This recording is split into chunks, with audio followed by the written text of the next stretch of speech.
नमस्कार, एक बार फिर से मैं आप सभी के सामने उपस्थित हूँ बेहद महत्वपूर्ण टॉपिक के साथ। और इस टाइम मची हुई है मिडिल ईस्ट में हलचल, क्योंकि एक नया पावर बैलेंस देखने को मिलेगा। एक नया, ये एक तरीके से कह सकते हैं, पावर उभर करके ईरान की देखने को आपको मिल सकती है।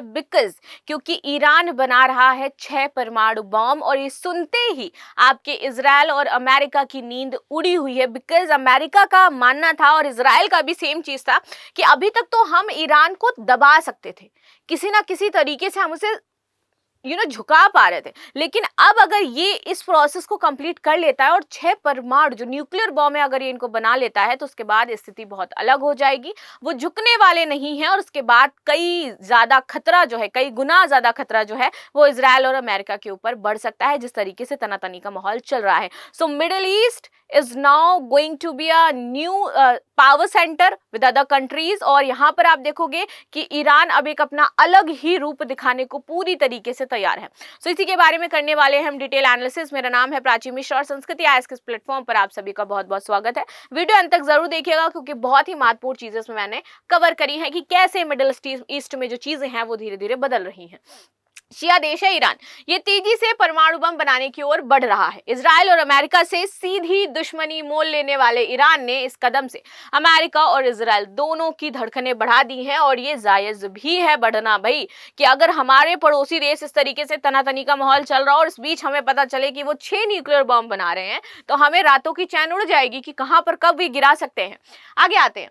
अमेरिका को ये मालूम है कि ईरान यदि परमाणु संपन्न बन गया, अभी तक तो वो जब नहीं था परमाणु संपन्न तब इस तरीके से वो चीजें कर रहा था, अगर परमाणु संपन्न बन जाता है इसके बाद तो उस पर दबाव बनाना उतना आसान नहीं रह जाएगा। इजराइल जो भी ईरान से ज्यादा पावर रखता है, ईरान के परमाणु बम बनाने के बाद पावर बैलेंस हो जाएगी। दोनों के पास अब परमाणु बम है। अब इजराइल धमकी भी नहीं दे सकता ईरान को कि हम तुम्हारे ऊपर परमाणु बम गिरा देंगे। अगर उसने धमकी दी तो इजराइल गिरा देगा परमाणु बम, क्योंकि इसके पास है। अमेरिका और इजराइल के साथ चल रही तनातनी के बीच ईरान जल्द से जल्द परमाणु बम बनाने की कोशिश में जुटा हुआ है। इस बात का खुलासा खुद संयुक्त राष्ट्र की एजेंसी है, इंटरनेशनल एटॉमिक एनर्जी एजेंसी यानी कि IAEA ने किया है। IAEA ने स्पष्ट किया है कि ईरान ने न्यूक्लियर बम बनाने लायक यूरेनियम का जो जखीरा है विच इज 50% तक बढ़ा दिया है अपना यूरेनियम। ठीक है, ये एजेंसी का कहना है कि ईरान 1-2 नहीं बल्कि 6 परमाणु बम बना रहा है, 6 न्यूक्लियर बम बना रहा है। ईरान को रास नहीं आई इंटरनेशनल बेइज्जती। जिस तरीके से ईरान को इंटरनेशनल लेवल पर जो डिप्लोमेटिक तरीके से या फिर अलग अलग वे से यहाँ पर बेइज्जत किया गया है, साथ ही साथ इसके जो कमांडर थे उनको मौत के घाट उतारा गया है, इसके बाद ईरान ने बदला लेने की ठान ली है। उसे ईरान इंटरनेशनल बेइज्जती के तौर पर ले रहा है और पिछले 1 साल में परमाणु बम बनाने की प्रयुक्त यूरेनियम के भंडार में भारी वृद्धि कर दी है उसने। अमेरिका की चुनौती ये है कि वह ईरान को परमाणु बम बनाने से रोके, लेकिन उसके पास ऐसा कोई ज्यादा वक्त नहीं है कि वो उसे बचा सकता है। परमाणु बम बनाने के लिए सिर्फ एक कदम दूर है। यहाँ पर ये कहा जा रहा है कि जो ईरान का परमाणु कार्यक्रम है वो लगभग 60% यूरेनियम का जो जखीरा है उनके पास है। 90% यूरेनियम एकत्र होते ही उनका ये पूरा प्रोसेस कंप्लीट हो जाएगा। इस स्तर पर पहुंचने के लिए ईरान को ज्यादा समय नहीं लगने वाला है। वो न्यूक्लियर बम बनाने से सिर्फ एक ही कदम दूर है, और अमेरिका और इजराइल के लिए ये चिंता की बात है। एक साथ बन सकते हैं कई न्यूक्लियर बम। तो यहाँ पर ये बताया गया था कि राफेल मोरियाना ग्रोसी ने पहले आशंका जाहिर की थी कि ईरान के पास पर्याप्त मात्रा में हथियार ग्रेड के स्तर के करीब संवर्धित यूरेनियम है। ईरान चाहे तो इसके उपयोग से एक साथ कई न्यूक्लियर बम बना सकता है, और वही यहाँ पर देखने को भी मिला है। आगे बात करते हैं, ईरान ने दुनिया को क्या दिया है तर्क, ये जानते हैं क्यों, क्या तर्क दे रहा है इस काम को करने के लिए, क्या चीजें हैं। देखो, ईरान ने दुनिया को तर्क दिया कि वो परमाणु कार्यक्रम को आगे जरूर बढ़ाना चाहता है, लेकिन उसका परमाणु कार्यक्रम शांतिपूर्ण उद्देश्य के लिए है। तो ईरान का कहना है कि किसी को भी डरने की जरूरत नहीं है। अगर मैं परमाणु जो अपना प्रोग्राम है आगे बढ़ा रहा हूं, मैं 6 बम बना रहा हूं, इसका मतलब ये नहीं कि वो मैं किसी भी देश पर छोड़ दूंगा, नहीं। I just want my security and I just want कि इससे मैं पीस ला सकूं। मुझे शांति चाहिए, मुझे इस युद्ध को रोकना है, और इसलिए मुझे इस परमाणु कार्यक्रम को आगे ले जाना पड़ेगा। ऑस्ट्रिया में स्थित इंटरनेशनल परमाणु एजेंसी ने अपनी रिपोर्ट में अनुमान जताया कि इसी महीने 8 फरवरी तक ईरान के पास 274.8 किलोग्राम यूरेनियम इकट्ठा हो चुका होगा। नवंबर में आकी गई मात्रा इसकी मात्र 92.5 थी, और उसके बाद अचानक से इतनी वृद्धि आपने देखी नवंबर to Feb.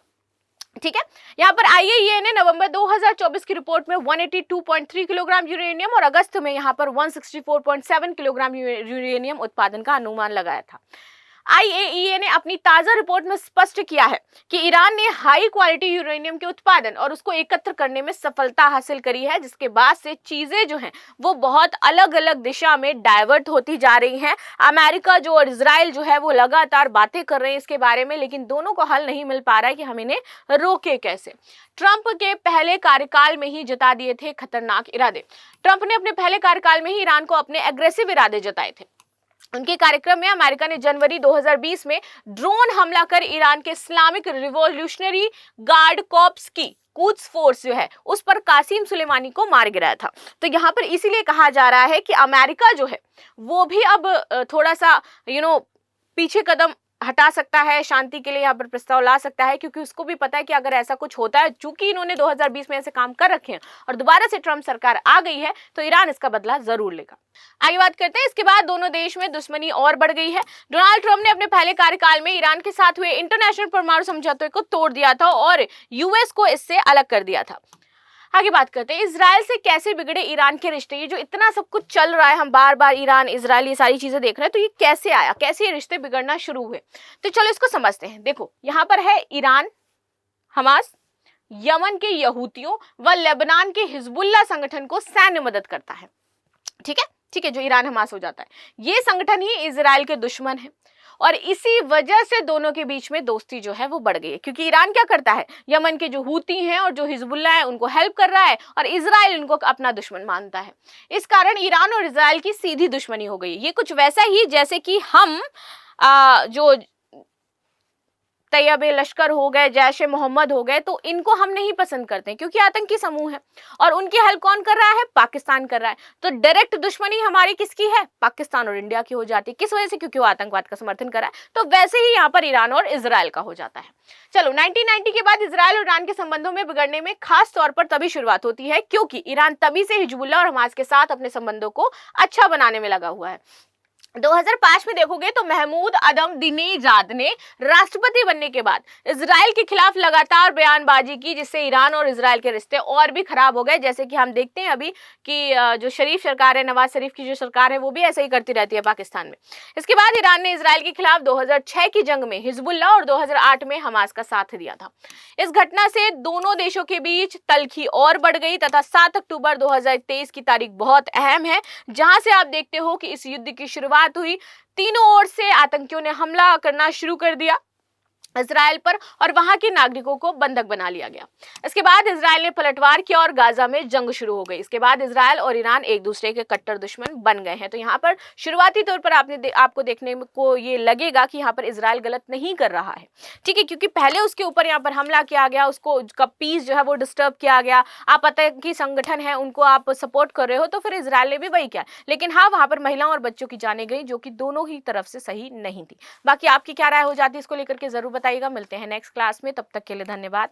Like share subscribe करना बिल्कुल भी ना भूलें and thank you so much.